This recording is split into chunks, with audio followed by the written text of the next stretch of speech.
Everybody to our NRASP monthly meeting in the virtual setting again. I'm happy that we can continue to provide these meetings in this format, given the situation we have with the pandemic. So welcome everybody. I would like to take this opportunity to welcome a new member. This new member is not only a former colleague of mine, but he's a person I call my friend, Ola. His company is called Air, Noise, and Dust Company. So we'd like to welcome him as a new member to our organization. The next topic here is a way to give back to our local community restaurants. Current paid NRASP members that register through Wild Apricot and attend our virtual meetings will be receiving a gift card to a local FM area restaurant. So we're working hard to support not only our members, but our local restaurants as well that have had a challenging time the last few months. So given the current spike in the pandemic, we're planning to continue this format of the meetings till further notice. So once that decision has been made to go back to the in-person meetings, we'll be sure to communicate that to everybody. So elections, it's that time of the year. We have two positions that are currently open. My position as president and our treasurer position is up for re-election. So there is a survey that was sent out to the membership earlier this week. Please take the time to fill that out, and if you would like me to continue to lead this organization, please click my name for the vote. If anybody is interested in running against either myself or Cody for the president or treasurer position, we'd welcome that as well. So so keep an eye out for that, and please fill out that information. So after the event today, you'll receive a survey from Becky. That information is very useful for us in bringing these types of presentations to you. So please take the time to fill out that survey and offer up any suggestions that you have for individual topics and the contact information. If you would like a response back to anything that you mentioned in the surveys, please email us at nraspsafetypros@gmail.com. So we're looking for suggestions for upcoming topics. Some of them have been hearing conservation, air handling, safety culture, safety meetings, VBS, and business continuity. So if anybody has an interest in covering any of those topics, please reach out to that email. The conference, we are still planning to hold the conference in a virtual setting. It's scheduled for December 1st and December 8th. We've got 10 great speakers lined up over those 2 days, and all that for one low price. So you'll see information coming out. There'll be a welcome packet will be sent to everybody who has registered for that as well. Scholarship, we still have scholarship opportunities available. If anybody's interested in that as a member for continuing their safety education, or if you know of a student who is going into a field of safety, we would ask that you check out the NRASP website for application information and take advantage of that offering. So those are dollars that have been raised by various activities, golf outing. We've had auctions at the conference. So we'd really like to give back to our members and our members' family, or potential new members with students if we can. Communications. We have a Facebook page, we are on LinkedIn, and we are on Twitter. Please check those out, like us, share us, follow us, do all of the things that we do in this social media world. So in addition, all of these virtual presentations are also featured on our YouTube channel. So take a look at that, and if you would like to review a monthly meeting that you may have missed or just like to watch it again, it's available out there on YouTube.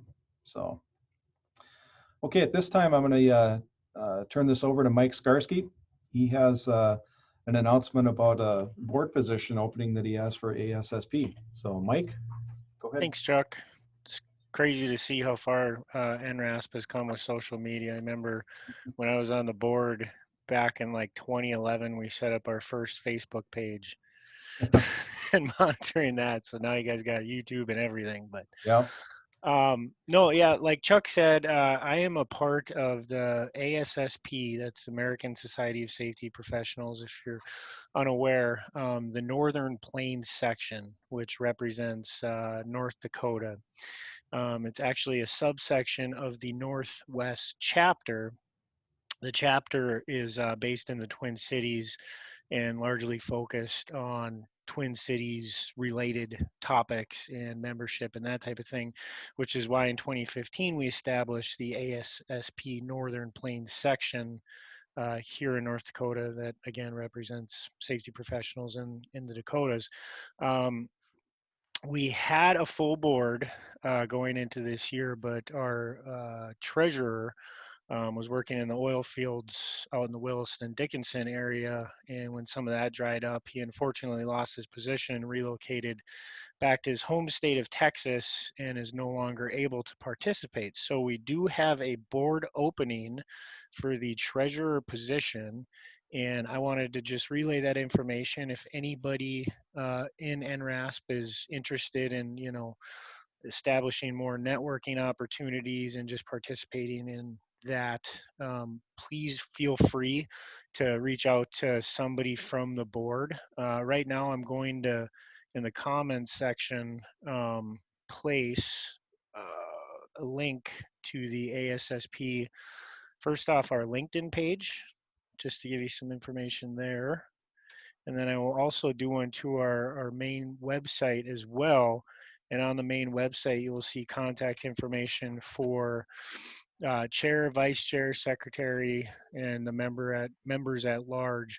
So if you have interest, please feel free to reach out to anybody on the board, and we will definitely get back to you. The only thing that caveat would be you would need to be a member of ASSP.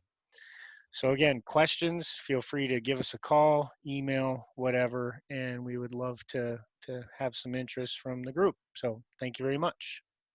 All right, Mike, thank you for sharing that, and hopefully you'll get a qualified candidate for that position. So, all right, well, everybody sit back and have a sip of coffee, eat your sandwich, and we've got a entertaining speaker here for you today. So I'm going to turn the presentation now over to Paul Whittaker. He's currently a safety specialist for American Crystal Sugar in Hillsboro, and he'll be making the case for Zer0. So Paul, take it away. Thank you so much. So nice to be here, being able to talk about this subject. I want to give a little background, kind of how this came about. I was on the internet looking for something that would take the cognitive idea of behavior, culture, a new safety culture, and put it to words. So as I started looking around, I go down these rabbit trails looking for the idea, the concept of what a safe culture would look like. I started seeing many people talking about zero being bad. We shouldn't focus on zero. And this was mind-blowing to me, and such a counter concept from what I had come up through the systems and all these other different things I was experienced to. It was new to me. And there's these authors that wrote these, like Ian Bell, Bill Sims, Corey Prentice. These folks are taking this idea and kind of twisting around. So I started reading deeper and deeper about what they were talking about. What in the world could they possibly be meaning by zero being bad, and we shouldn't focus on zero? And I noticed that they started taking some liberties with the idea, and this concept started showing it more and more commonly. Was if we have zero injuries, then we have to have zero incidents. If we have zero incidents, then we have to have zero near misses, which would imply that we're underreporting. And it made me start thinking that that was some big jumps. And I want to explain to you where my 0 came from. My second industrial job back in 91 was just like any other job. I was working, trying to figure out what I wanted to do, being a young man. And I remember this day explicitly. I don't really remember what this particular person looked like, but I have all these other details in my mind, where I was working, who I was working with, and we get a call over the radio that someone had been injured, actually run over by a dump truck. So we're right there in the area, and we go to the site and we see what's happening. And there's a man named Ron, who's been run over by a dump truck. Our safety person, his name was Eric. He's trying to give CPR. I was an EMT at the time. I jumped in to help out, and that vision and everything that happened that day ingrained in me that we should not be okay with the idea of hurting people. But the concept for 0 is so much more than just a number. It's something that is obtainable. It can last longer than a day. It can last, and it should last. And after seeing that man, first fatality on the construction site, after seeing that, it put that in there. I didn't realize it until a few years later. So I want to continue just kind of going down this path of what 0 means to me, and hopefully how I can empower you guys to maybe think, maybe kind of come up with some of your own ideas and do some self-evaluation, some introspective looking and thinking. we like the number 0. I was told that the 0 is not definable. And I countered that. Had the great opportunity of talking to a gentleman named Corey Prentice, and I countered it with this: 0 in our world means excellence. If we're not having people injured, if we're not having people going away from work, if we're not having lost times, if we're not having fatalities, that 0 just became definable in my world, in my view, as excellence, a level of excellent work, excellent behavior, hopefully behavior. And to take a term from Cat, hopefully it's not luck. Hopefully it's we're good. So as we kind of started talking and twisting things around and moving back and forth, we had this idea that it's still culture related. In order to have a 0, we have to have this deep rooted culture. We have to have people that want to believe, that need to believe it. We also have people that want to enact on it. We still have to report incidents. They have to be done so that we can drive those down. We have to have near misses so that we can continue to drive things, move things, so we can continue to get better. And the term that I kept hearing, and again, even with Mr. Prentice, was that if we have 0 injuries, then we're probably having 0 incidents. And I don't think that. And I'm going to give you some information here in just a second. I'm going to show you some successful companies. I think I have 15 pages, 54 companies that I'm going to show you that have went out and worked and achieved 1 million man hours without any recordables. And whenever we talk about 0 injuries, we kind of need to think, do we want 0 injuries or do we want 0 recordables? Do we want 0? And I think that's really up to the company and your growth and your maturity. If you want 0 recordables, I think you can start with that. If you want 0 lost times, you start with that. Hopefully nobody's still counting fatalities as a normal practice and work. Hopefully that's way gone a long time ago. So the thing that we kind of get twisted into is this a goal or is this an expectation? And then what is the difference between a goal and an expectation? In my view, my definition of an expectation is the minimum. My expectation is the absolute minimum. My goal is above and beyond my expectations. And you can think about that for your kids or your work or whatever it is. I have expectations for my kids. Hopefully they set goals. An example of an expectation is I expect my children to do well in school, to behave like civil human beings. The goal for them is to be on the honor roll, to make straight A's. But my expectation for them is to make good grades, do their work, and be civilized humans. We don't always meet that because they're still young, but that is the difference. The goal is above and beyond the expectation. So our expectation should be no one gets injured. We don't hurt people at work. The goal should be potentially 0 injuries. And hopefully that makes sense. If not, by all means, please ask a question, email me. I'll leave my cell number. You can text me. I really hope that that makes sense about the goal and expectation. And I don't want to belabor it because the next part of what we go through is the expectations and the goals and what the difference is, and how that's kind of been turned into some negativity. We also saw in some of the writings whenever I was reviewing this, there was people were alluding to OSHA not being positive about numbers, and how they were alluding to OSHA didn't like zero, which is interesting because when you find out, you start looking in the ocean and what they're about and their mission, they're almost all statistics and numbers. And now it started making me wonder why the difference, where the hypocrisy is if we're still focusing on numbers, and if it in fact is an OSHA issue, or if it's just someone trying to make sales and using those guys, those initials, to help them make the sales in their programs and ideas. So really, I look at numbers, and I like numbers, and I like statistics, and I see you guys responded to the poll, and 88, 30 of you, 30, 30 of you, looks like 88% believe that it is possible to attain zero recordable injuries. And that's man, that's awesome. I hope that I can change some of your mind, the other 18%, the 60 that voted.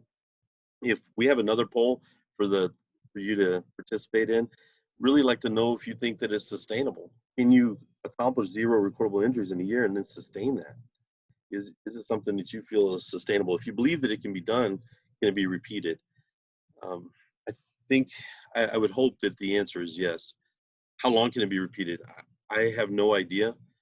I do know that if your culture is set and you're encouraging reporting, you may wind up having an injury, unfortunately.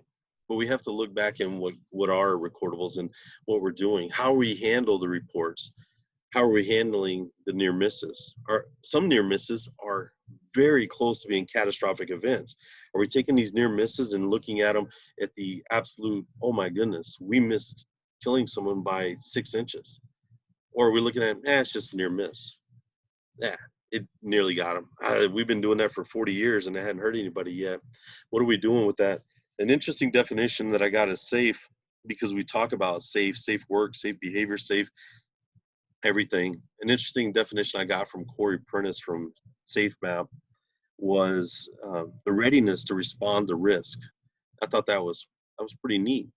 That's a readiness to respond. So are we safe? Are we ready to respond to an unsafe act? Does that make us safe when we can recognize that there's a hazard and then we have that readiness in us? Within our culture, are we teaching our people to identify and then react, or are we just teaching them to identify, document, report? And while it seems very simple in nature, there's a distinct difference. Are they taking a picture and then sending it to you and walking away from the hazard? Are they doing something about it right then? And that was part of what I was looking for in that culture shift, when I was trying to identify on words and define what a safe work culture is. We use these terms a lot. And I think for me and for the people I've been around and all the companies I've worked with and all the opportunities to work on jobs that are injury free, I feel that one of the things that we all had in common through all those, and the companies I'm going to show you here in a second, we documented what our expectations were. We set lofty goals, but here was our expectations. We wrote those down and we shared those with the employees. We had mass meetings where we said, our expectation is that everyone goes home in better shape than what they came to work in. And that's a little bit different. Even that small version of wording is slightly different than what you may be used to. How many of y'all heard, we want everybody to go home in the same shape that they came in today? I remember I was working with the long time ago, same place where the fatality was, and it was much later. This man, an awesome man named George Lanier. He's 72 when I met him. He was 72 the last time I worked with him, which was 10 years later. So great character. He used to tell everybody, we want you to go home the same way you came to work. And I happened to be working with this old-time welder, and he was laughing. I said, what's so funny about that? He said, I come in today drunk and broke. I don't think they want me going home the same way. And that thing stuck in my mind is, we really want our people to go home just a little bit better than when they got to work. They made some money. We need to show them some positivity. We need to love up on them, let them know that we care about them, their safety, their well-being. I've been smiling and saying good morning to this one employee for the last 5 years. In 4 years and 10 months, whatever it is, he has not said anything back to me until one day. Hey, good morning. Hey, you got time to come look at something with me? Ever since then, he's now talking to me. That was a shift in his behavior, potentially a shift in a workable culture where he'll trust and believe that the smile and that good morning wasn't just for nothing. It was to establish something of who I am and create the relationship. So hopefully we take it and we change that to having people go home just a little bit better than when they got there. Hopefully nobody's going home drunk and broke when they leave your sites. So I'm going to share my screen with you, and I want to show you a couple of companies, 54 to be exact, that went over 1 million man hours on these different projects and sites. One of the things that I'm going to share with you is in this was borrowed from Zero Injury Institute. I'm not a salesperson for them, so if you want to go check them out, feel free. If you want to contact them, that's not what I'm trying to do. I just want to show you these numbers that were loaned to me from Bennett Gormley, who's one of the co-founders of the company. So when I share this with you, I want you to know that whenever we get to 2 million, 3 million, 4 million, that's not adding those other companies, the other successes that they had from 1 million. Once they hit 2 million, they moved to the next group. They didn't keep them at 1 million. So it wasn't 1 million, 2 million. It was, they moved to 2 million. So they moved out of the 1 million group. So I'm going to share that with you. Hopefully we get you the right screen here.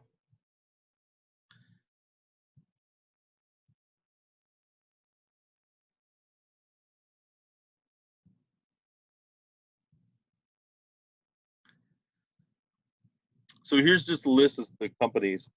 If you're familiar with some of these, if you look around, there's some union and a lot of non-union contractors on here. I'm going to skip forward. Like I said, this is not mine.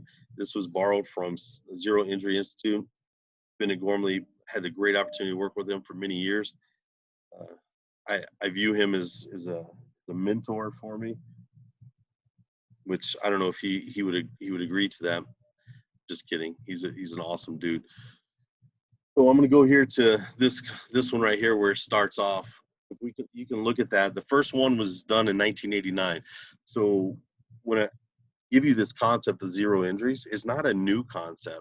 It's just some people have started taking this idea and maybe wanting to move it and map it to a different area and a different focus and push it a couple other places. If you look, there's going to be some repetitive companies on here because their entire culture is shifted to a zero injury mentality.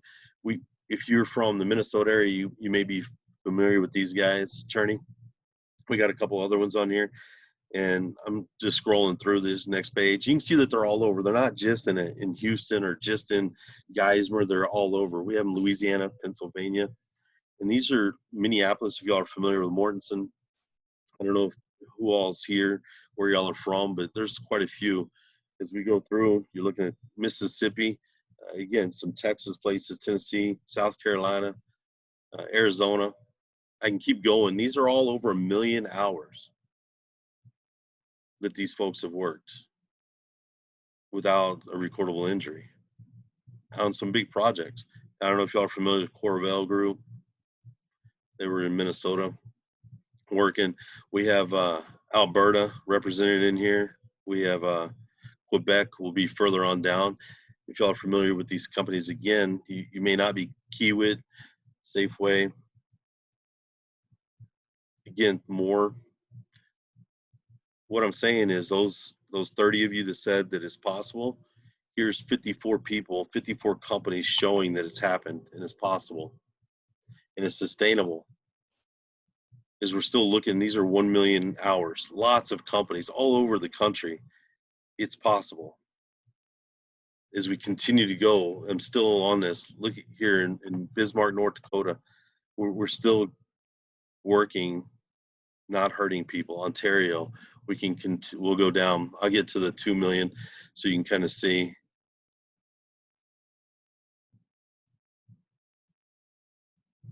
So now we're in the 2 million man hours. I don't know if anyone has kind of a concept of what that would look like. That's a lot of people working in tandem with a common belief, with a founded culture and belief system that they're not going to get hurt.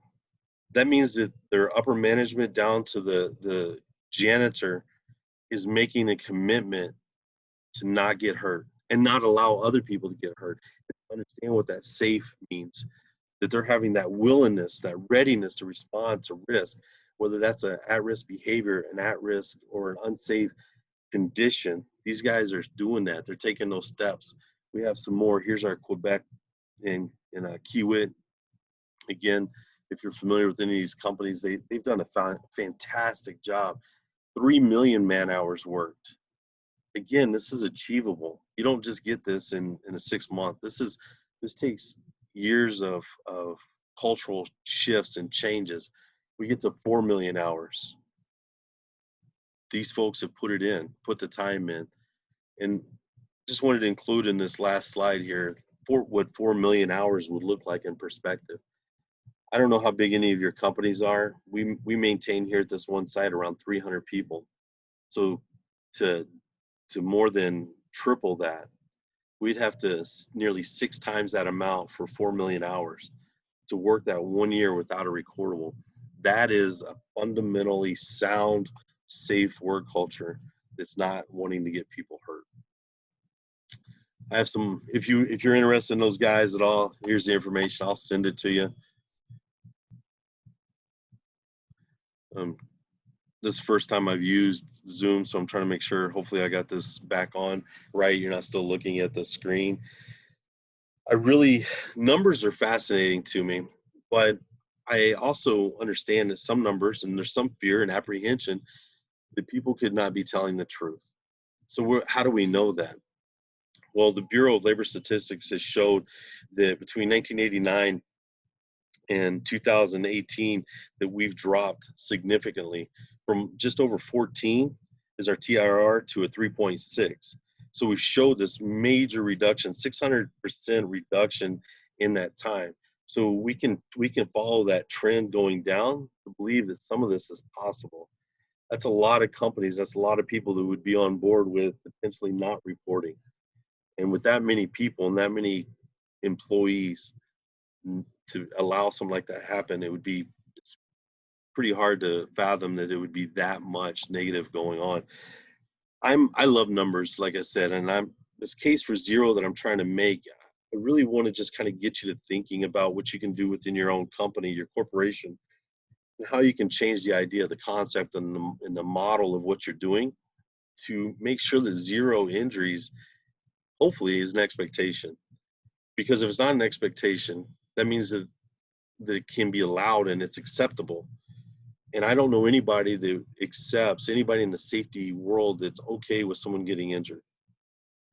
I can't imagine anybody goes to work and says, man, we're not going to make it today. We're going to get somebody hurt, and mean it. They may go, man, I hope we don't get anybody hurt today. I believe, my expectation is nobody gets hurt today, but we're still dealing with the human element. That's a different mindset than, yeah, well, it's not achievable, so we don't even worry about it. We're not even going to talk about it anymore. Let's talk about some cognitive psychology. I believe that it is possible. I showed you 54 companies that are big companies. Kiewit's a pretty good sized company. S&B's pretty large. Parsons, and on and on and on with companies that have proven that it can be done. So I'm going to show you a couple of numbers because I think statistics still are important, but we need to know kind of the foundation of these. So I'm going to show you a little bit right here.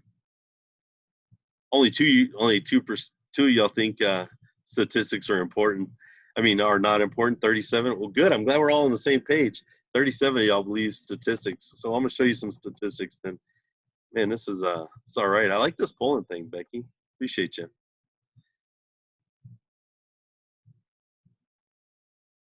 I'm trying to figure, make sure I got my thingy here.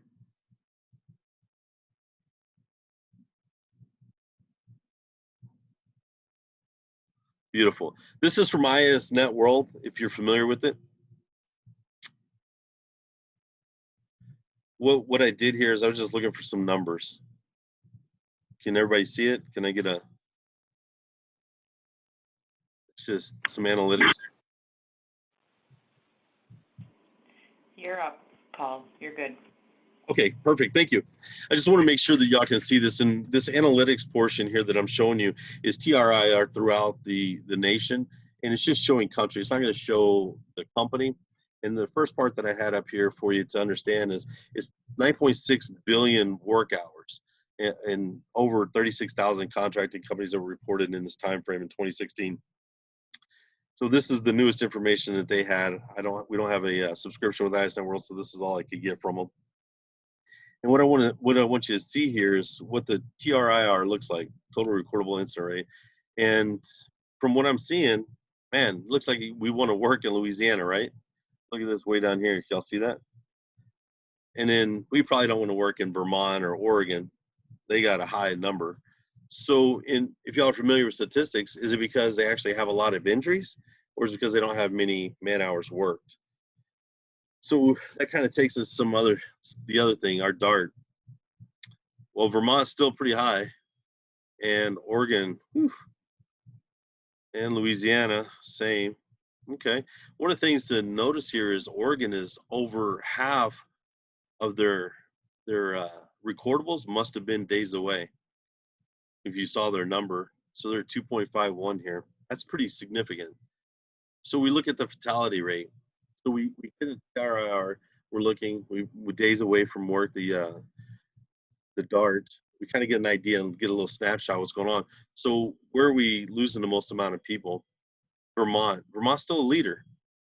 That's a lot of folks, and they're leading by a lot, more than 3 times compared to the next closest one. So where's Louisiana? They had a good TRIR. They had a good loss DART, but where are they at on this list? Right here, 2.53. That's still a lot of people dying with good numbers.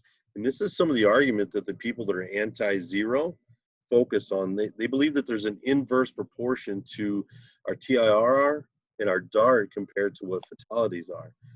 That's where they get the idea and the concept that we're not reporting, maybe potentially we're underreporting. I don't know if it's that coordinated. I think there's probably other things going on, but that's a significant jump in the middle of the pack in fatalities and being at the bottom for TIR, or at the best, however you want to look at it. But Vermont's still leading. I don't want to work in Vermont, apparently. I hope none of y'all want to work there. North Dakota is a shining example there, are they? Montana's not horrible. So we're going to go down just a little bit further, lost time. Here's where the inverse proportion kind of, again, starts giving credence to what these folks are saying. So Louisiana, still low. Vermont's not even, they're not up here. So with their days away, are they being maybe overly cautious and allowing people to stay home? Are the people that would have been lost time, are they the fatalities? So this is kind of where we kind of get in a little bit of a quagmire with numbers. And this is some of the evidence that those anti-zero folks are using about inverse proportions and how this one is showing, and then we can show these high numbers in other places. This is still an interesting graph for me, or interesting chart to show that our numbers still here, they're not getting injured on the job site and being able to recover very easily. They're either not being injured or they're being killed. And that means to me that Louisiana needs to get something straight. They need to get their ducks in a row and fix whatever that is that's causing workplace fatalities. There's no excuse for it. There's no way that anybody can convince me that it's okay to have people die on your work site. Louisiana needs to get that garbage taken care of. But we see that Vermont doesn't really have very many. They're okay on their lost time by numbers, but are they really okay? And again, that's what's being used, and that's what's being sold to us for the anti-zero, that we don't need to focus on zero. So if we don't focus on zero injuries as a goal or an expectation, then we're only focused on the safe work behavior or the safe work cognition, then what is the end game? What's acceptable? Is it okay to say we're good with one recordable this year because our guys are really smart? they're making all really good decisions?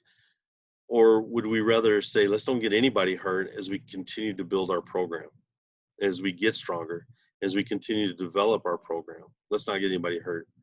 And this is a challenging question for people and safety people, because we're constantly dealing and battling behind the scenes, right on the front lines, all the time, trying to convince our workers, our hourly folks, our management, our supervision, that we don't want people to get injured.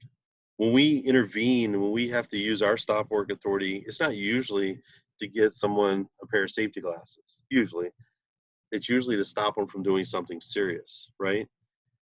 So the idea is we're still there, hopefully, to empower people, to coach people, to do a job safe, be able to be ready to respond and react, and to not get hurt. At the end of the day, that's, I believe, what we're supposed to be doing. And that's why I'm pretty adamant about this zero injury, making my case for zero. I don't feel that at any point it's okay for somebody to get a boo-boo, to get a recordable. And if you're familiar with what it takes to have a recordable, I don't want anybody getting injured so bad that I can't put an ice pack on them. I don't want any and them not be okay still. I don't want somebody to lose consciousness on my job. I don't want to have anybody restricted from their normal work because they get injured. Most people that take pride in their work, they don't want to be on restricted duty. They don't want to be at home. I know people joke about it, but most of the folks that take great pride in their work, they don't want to be at home. They feel like they're letting people down many times. I think it's our responsibility to not have zero injuries.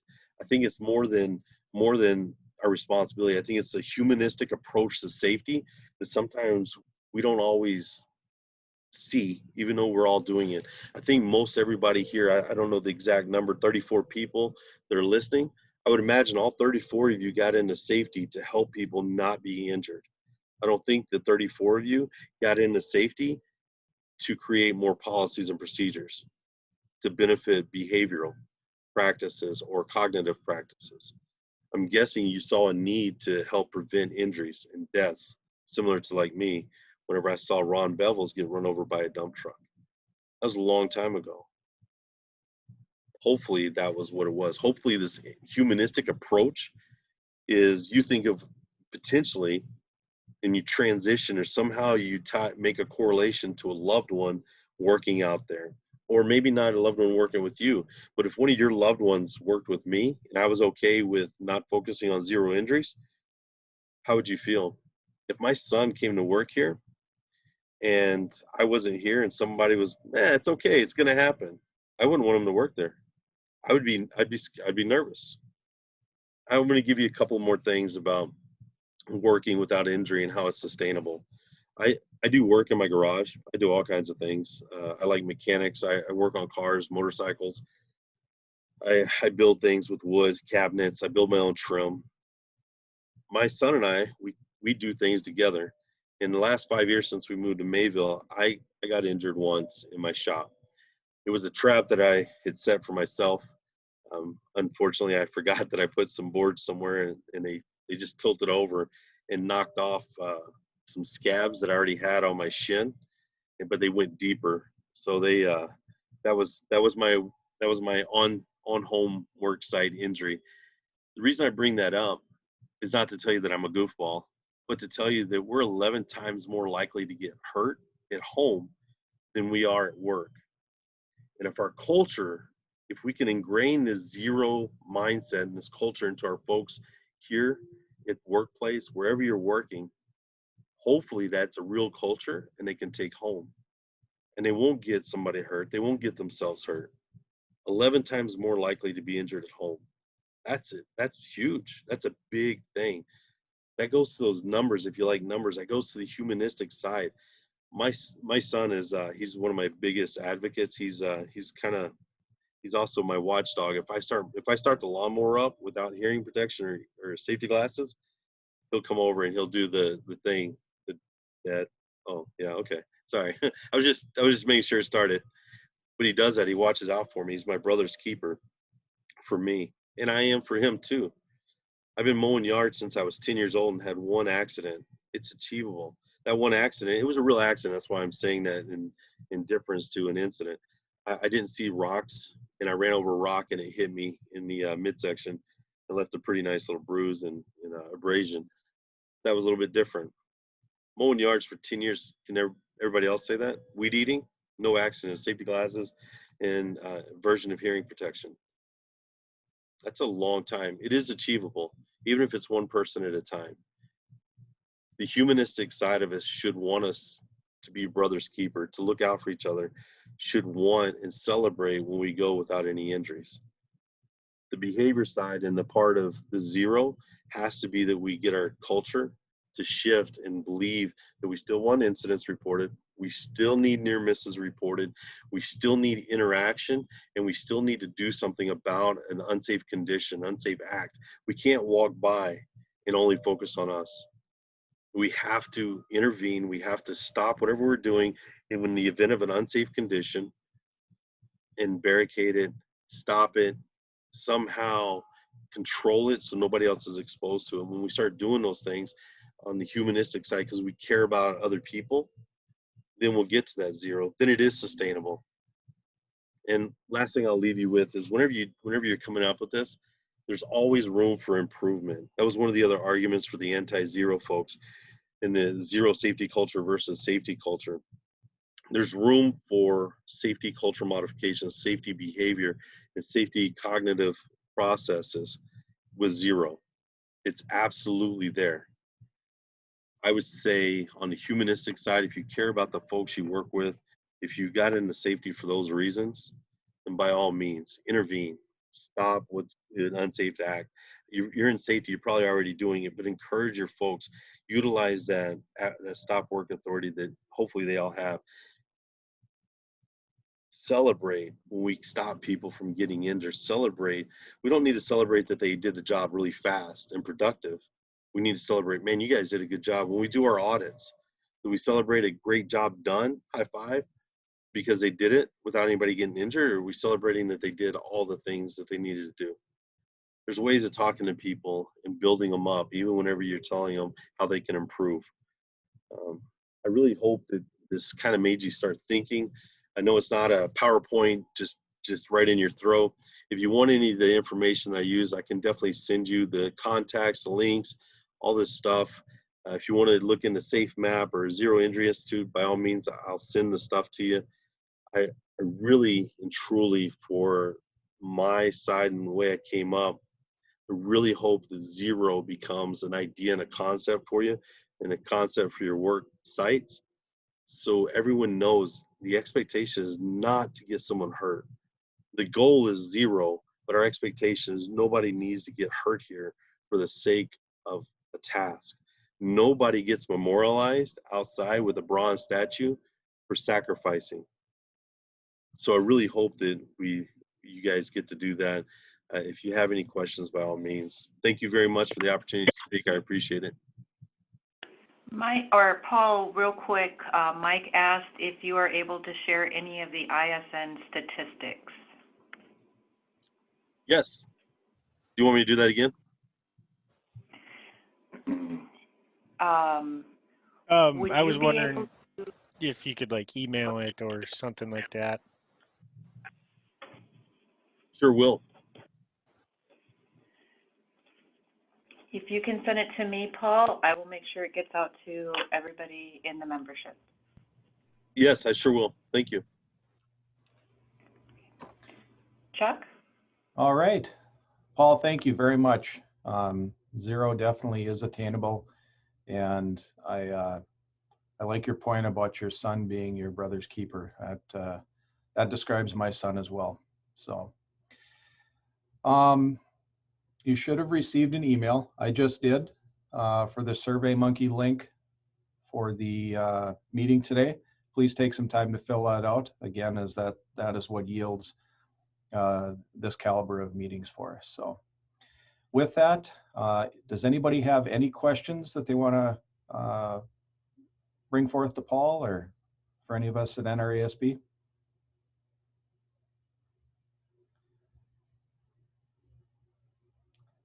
All right. I thought I heard one. If not, I thank everybody for joining us today. remember, this will be available on YouTube, so you'll have the opportunity to view not only this presentation, but the some of the past ones as well. So thank you, everybody. Stay healthy, stay safe, and we'll see you next month.